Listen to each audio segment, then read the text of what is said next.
Alright, so hey guys. So this time we are gonna go over, as you can see, I already had this partially taken apart to check everything. What we're gonna go over in this video is the crank is engaged right now, but most of the time it doesn't engage. And the reason for that is it's missing one of the these little flappers, I'm gonna call them. This is called a pawl kit, a starter pawl kit. This kit goes on the Troy built TB6044XP, and the part number is 155-586. The MTD part number is 753-08159.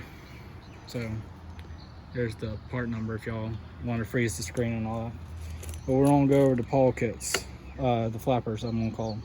So all you need really is a T20. I'm using my impact but on a low setting, so I'm able to do that. If you have a Ryobi, a small Ryobi is pretty much, you only got one setting, but I mean it's not strong enough to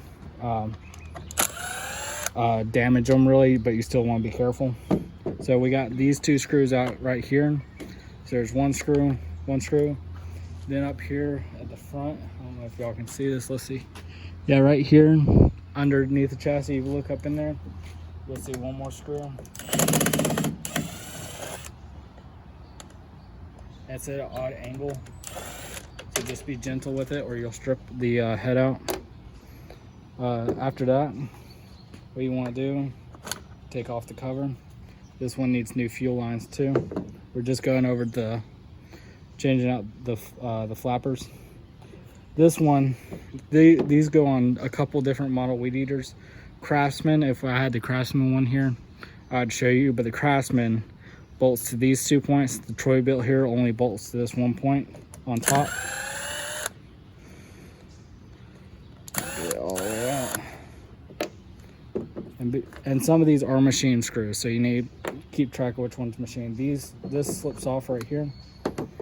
It has little two retainers on either side that locks into the rest of it. What you want to do afterwards is turn this up on its side or on its top here. It doesn't really matter which way you do it. You got one screw here and one screw here.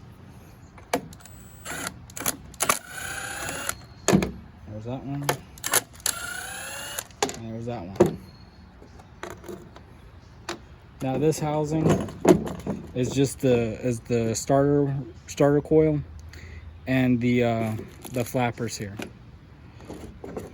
And so you just take this off, set that aside. It also retains the gas tank, and don't lose these rubber boots on the gas tank, because if you lose them over time, your weed eater tank will get damaged and you'll have to get a new tank and new bushings. So right here you can see this one's in really good shape. So what we're going to do is we're just going to twist it over, and this is where it goes. We're going to take one of these, and you have 3 pieces to this. I'll show you here in a second. If I can get it open. It just rained, so everything's a little wet. So you have your little kits here, and you have your rings. So let me get my knife out. I'm going to dump these out onto the tailgate here. This is a client's weed eater. All right, so these are what it looks like. These are the 3 pieces. You have an E-clip, a flapper or a pawl, and a spring. Now this spring's kind of important on which way it goes. This will pit on at the end. So to help reference that this is in the right place, so I already know that it should go on here like so. I already know it should, but you always double check. Let's see if we can get this one. Oh, this one's a little bent up here. All right, the main thing is to know which way to face these. So we know this side needs to go that way. It also needs to line up with that hole there, and then this little clip here. So that little clip right there goes, let's see if I can zoom in on that spot.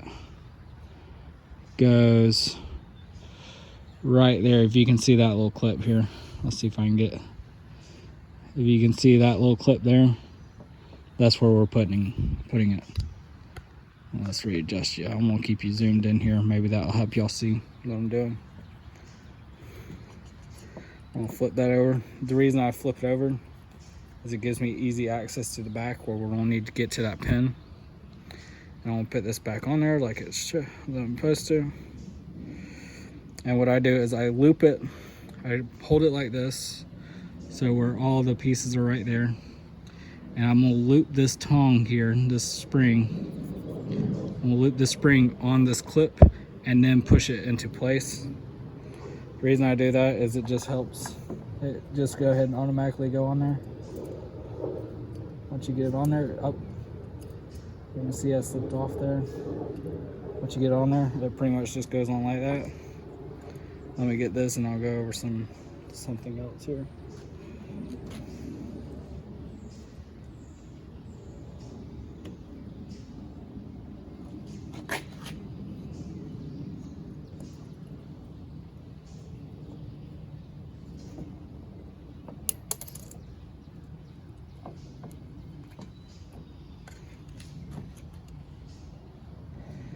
And this is a tight area, so it's really hard to get pliers or something down in there. I end up using a screwdriver in my fingernails here.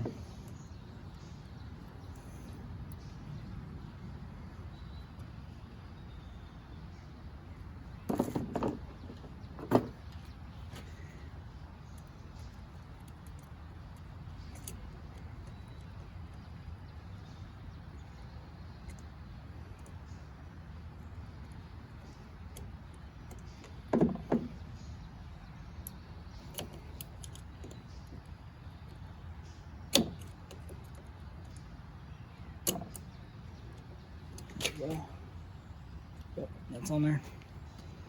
And then it's all secured. Now, one thing you want to be careful with is these little guys, they keep it from unspinning. It's also, if this isn't in there, I can spin around like this and then it won't function and you'll break this off in a heartbeat. As soon as you try to crank it, it'll break off. Some of these, when that piece breaks off, what I do just to repair them, because I don't always have these in, you drill a hole through it, and about halfway through you insert a screw and you just cut off the excess to the height of what this was, and you put it all back together, just double checking that the screw fits into the slot here and everything. But that's all set to go, and we're gonna put this back together right quick. Now on this bottom end, I know that the boot is already in there, and this you don't have to really worry about. I'm gonna briefly, since I still gotta change out the fuel lines on this, I just want to show you how you put this together. I have the boot on here, and this, since we have our tines here, I'm gonna move it. Let's see if it'll let me. No, it won't let me. So we're gonna take it, just line it up, and that should be correct. And you gotta line up the drive shaft with everything. Line up the tank. And pull the cord, and there, now it's aligned. And what you would do is you would put your screws in, and it is compressing all the way now. And that's it. Y'all have a good one. But yeah, those are called pawls.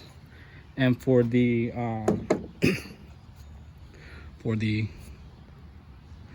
Troy built TB6044XP, you need a pawl kit, Stens 155-586, or MTD part number 753-08159, and that is what y'all need for this project.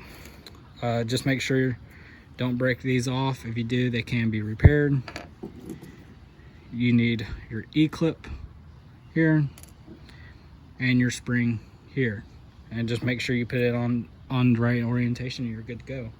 Y'all have a good one. Bye.